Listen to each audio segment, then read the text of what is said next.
อันนี้ในวัยเด็กนะทุกคนมาเล่นเอาเกิบเป็น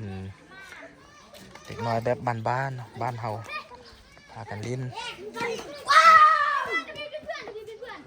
นี่จะเป็นแต่เก่านะเขาเล่นเขาจะว่าเป็นแบบตีเป็นเงินนะสลายเด็กน้อยเล่นอันนี้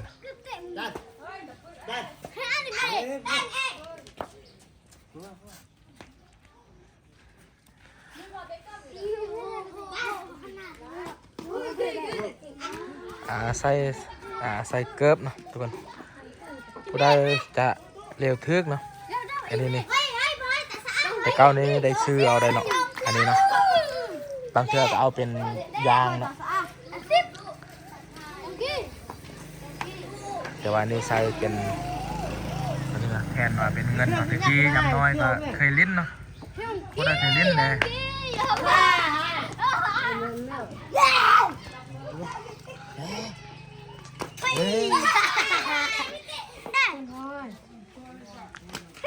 แบบบ้านๆนะทุกคนปลาผู้ได้จะเร็วทึกเนาะทึกตัวนี้นี่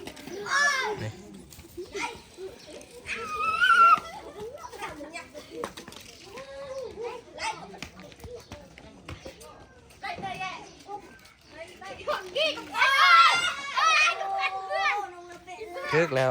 วมันจะมีเป็นเขาจะคิดเป็นวงมนนะว่าผู้ใดเร็วทึกออกจากเส้นนะเฉพาะออกจากเส้นแล้วก็ถือว่าใดนะ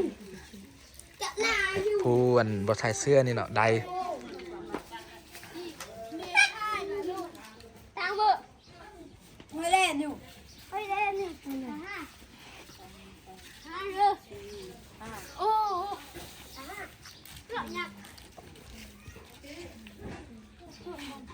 โซล่าเนี่ยได้ซื้อเอาได้ทุกคน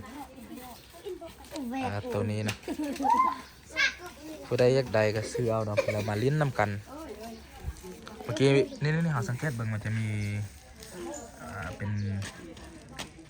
คิดเป็นวงมนน้อยๆนี่เนาะเราต้องอันเดียวให้มันทึกแล้วตัวได้กระเด็นออกจากเส้นนี่ถือว่าเขาได้เนาะ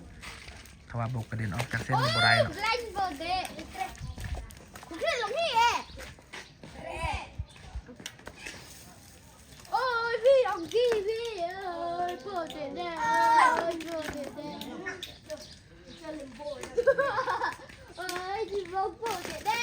เรียบร้อยรอของบ้านได้แล้วนะขึ้นเจนมันเลยล่ะนิ้วรอตาเบื่อนี่ผู้เสื้อแดงนี่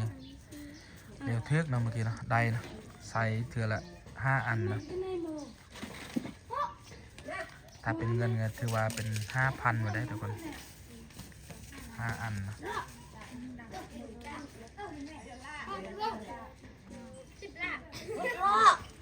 วิธีการเล่นเนาะวิธีการเล่นของเด็กน้อยนะแบบบ้านเฮานี่แหละ